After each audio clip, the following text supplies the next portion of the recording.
हरि नाम फिरे रसना मुख में दिन राति धीरज ध्यान अडोल न डोले आसन मार उकासो छाती नाड़ समीसळ राखत नाही मोड़त अंग न बदत बाती मन कुथोप पवन सुमेला सूरत निरत क्या सूरत निरत करे सुमेला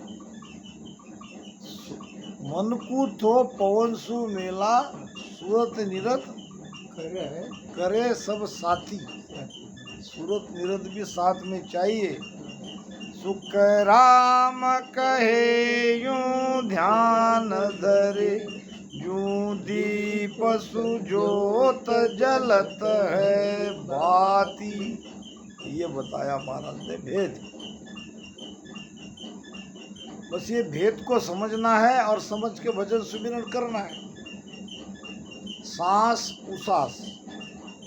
अब सांस क्या है, उसास क्या है? सांस किसे कहते हैं? बोलो, पुराने राम बोल रहे वो श्वास। हाँ, बोल रहे वो श्वास। बोल रहे वो सब तो श्वास के आधार से ही होता है। बोल रहे क्या? आगे अपन बोल रहे देखते हैं तो वो भी तो उसी के आधार से। हाँ। सुनते हैं उसका भी तो आधार वही है। हाँ। श्वास यानी उश्वास प्राण वायु हाँ। जो भीतर जाती है अंदर, हाँ। बाहर से नाक के द्वारा जो ऑक्सीजन हम लेते हैं वो है श्वास। उश्वास या प्रश्वास क्या है? जो बाहर निकलती है या जिसके द्वारा हम बोलते हैं वो है उश्वास। श्वास अंदर जाती है, उश्वास बाहर निकलती है। अब ये अंदर जाती बाहर निकलती सांसों में राम राम करना है। ये सूत्र पहला। सांस उसास कहे हरि नाम फिरे रसना मुख में दिन रात। रात दिन अगर करते हो तो बहुत बड़ी बात है। जितना हो सकता, दिन राति का मतलब क्या है? जितना ज़्यादा से ज़्यादा आपसे भजन हो सकता है उतना भजन करो। अगर रात दिन भी करोगे तो घाटा नहीं होगा, लाभ ही लाभ होगा।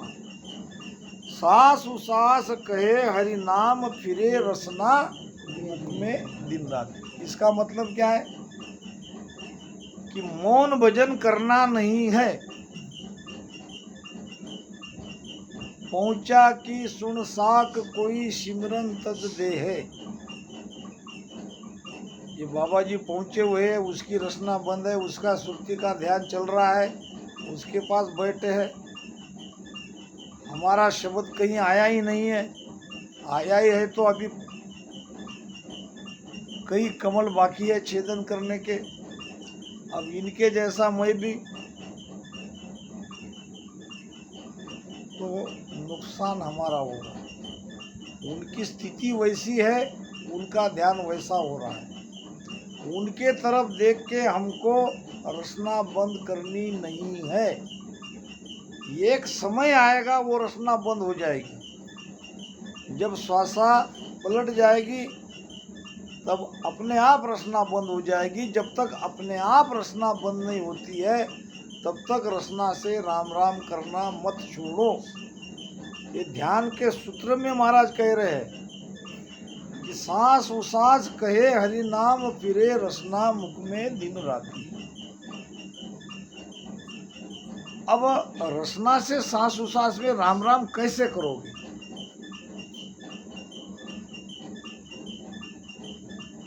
महाराज ने